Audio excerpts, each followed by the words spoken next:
सभी का स्वागत है। चलिए शुरुआत करते हैं आज की खबरों के साथ।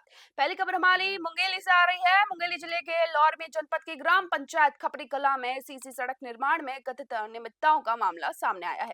ग्रामीणों का आरोप है कि लगभग 8 लाख रुपए की लागत से बनी सड़क महज 1 माह में ही उखड़ने लगी है। सड़क की गिट्टियां निकल रही है और धूल उड़ने लगी है। ग्रामीणों ने सरपंच सचिव और संबंधित इंजीनियरों पर घटिया एवं मानक विहीन सामग्री से निर्माण कराने का आरोप लगाया है। उनका कहना है कि निर्माण कार्य तय मापदंडों और गुणवत्ता नियमों के अनुसार नहीं हुआ है।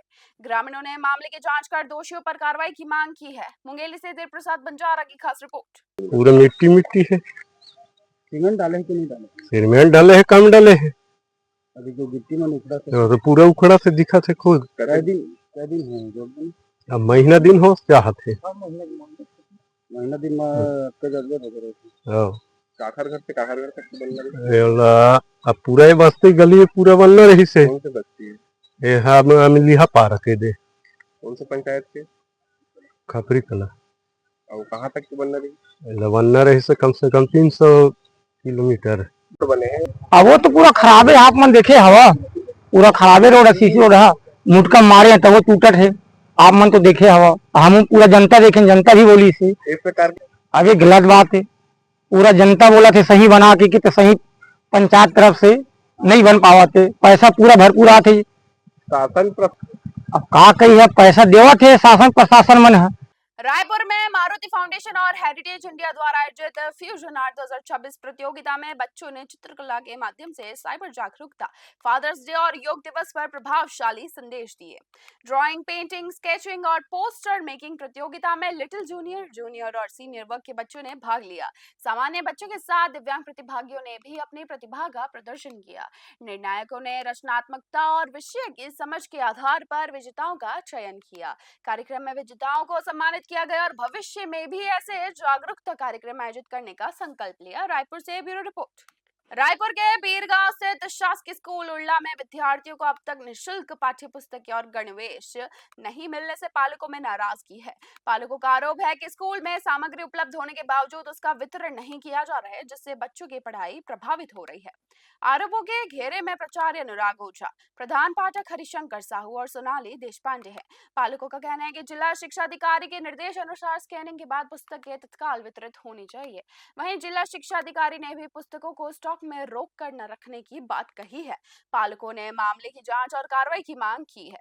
रायपुर से ब्यूरो रिपोर्ट।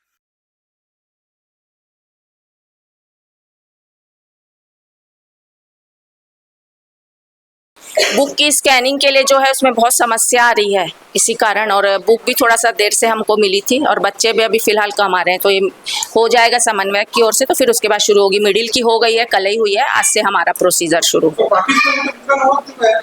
वही उसके प्रोसीजर में ही थोड़ा सा लेट हुआ ना, प्रॉब्लम आ रही थी स्कैनिंग में, इसलिए। अब पता नहीं, अब यहाँ आ रही है, मैं वहाँ का बता सकती हूँ, बाकी स्कूल का तो मुझे कोई आइडिया नहीं है। प्रदेश कांग्रेस संचार विभाग के अध्यक्ष सुशील आनंद शुक्ला ने आपातकाल को लेकर भाजपा के आरोपों को राजनीति से प्रेरित बताया है। उन्होंने कहा कि भाजपा इतिहास की घटनाओं को तोड़ मरोड़ कर पेश कर जनता का ध्यान वर्तमान समस्याओं से हटाने का प्रयास कर रही है। राज्य मंत्रिमंडल द्वारा मनरेगा और रीपा केंद्रों को लेकर लिए गए हालिया फैसलों पर प्रतिक्रिया देते हुए शुक्ला ने कहा कि कांग्रेस सरकार की योजनाओं की सफलता का प्रमाण है। उन्होंने आरोप लगाया कि भाजपा सरकार केवल नाम बदलने की राजनीति कर रही है और जिन योजनाओं की पहले आलोचना करती थी, आज उन्हीं को नए नामों से लागू कर रही है। रायपुर से bureau report. Bharatiya Janata party की सरकार कांग्रेस की भूपेश सरकार के समय चलाई जा रही योजना रीपा, जिसे इन्होंने बंद कर दिया था, नाम बदल के फिर से चालू करने पर मजबूर हुई है। इस सरकार के पास अपना कुछ भी नहीं। दलित योजना के कारण साल आने के महत्वपूर्ण योजनाओं को उन्होंने बंद कर, गोठान को बंद किया, फिर गोधाम चली, वो भी पूरी संख्या में चालू नहीं कर पाए। और अब रीपा, जो रूरल इंडस्ट्रियल पार्क भूपेश सरकार के समय चालू किया गया था, जिसके माध्यम से ग्रामीण क्षेत्र के लोगों को रोजगार मिलता था, वहाँ पे विपणन, निर्माण, तमाम तरीके की सुविधाएं उपलब्ध थी, तो उन्होंने कर दिया था। रीपा कई जगह बर्बाद हो गए, कई जगह रीपा जमीनों को इन्होंने आवंटित कर दिया। रीपा के जो सेंटर थे वो देख रेख के अभाव में खराब हो गए। अब फिर से अटल आजीविका मिशन के नाम पे वहां पे फिर से चालू करने जा रहे हैं, तो अंततः यह सरकार फिर से यूटर्न लेने को मजबूर हुई है।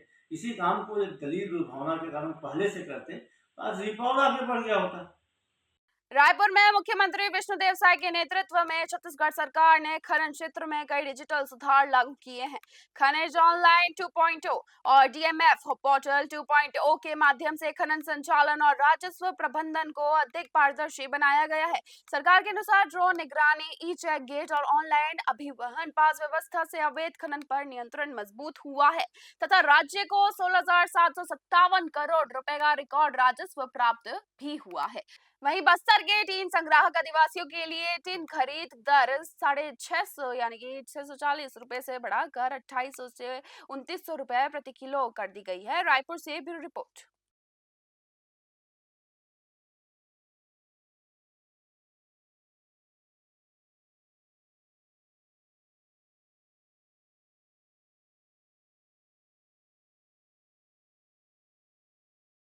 हमारे छत्तीसगढ़ बुलेटिन में बस इतना ही। देखते रहिए न्यूज़ 21। धन्यवाद।